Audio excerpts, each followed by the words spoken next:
on se laisse faire, c'est l'autorité, il y a une autorité, il y a, il y a un respect, il y a la peur, tout simplement.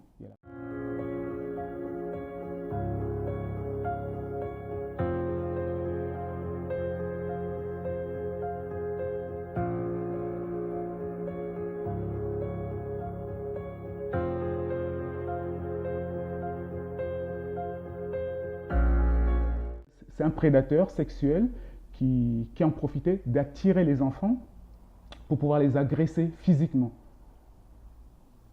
Et c'était clair, mais par contre, bien sûr, on est complètement tétanisé, on ne sait pas quoi dire, on se dit, mais qu'est-ce que le père fait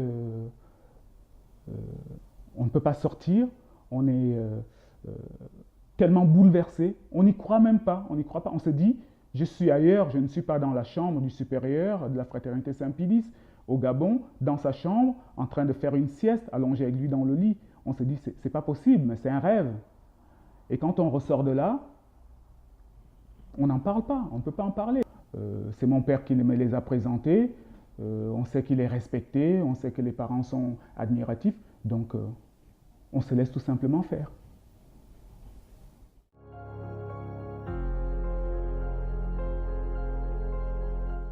Et cela s'est arrêté une fois que j'étais étudiant. J'étais étudiant à l'université de Metz euh, et j'habitais à Sarreguemines. Il est passé me rendre visite et c'est la dernière fois qu'il m'a touché parce que j'étais maintenant un jeune homme, j'avais plus de 20 ans. Nous avons mangé ensemble au restaurant et il m'a demandé d'aller voir sa chambre, de monter. Je suis allé parce que financièrement, je dépendais encore de lui. Il m'aidait, il, il me faisait des chèques pour payer ma scolarité, pour payer le loyer. Donc quand il m'a proposé de le suivre dans la chambre qu'il avait réservée à l'hôtel, je me suis dit, on va faire la comptabilité de mes frais, de savoir ce dont j'ai besoin, etc. Comme c'était le cas souvent quand il passait me voir ou nous voir. Et au lieu de me parler de mes frais, de mes besoins, il s'est dit, et si on s'allongeait sur le lit,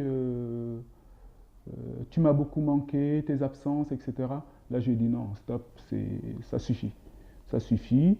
Je ne suis plus d'accord avec toute cette façon de procéder.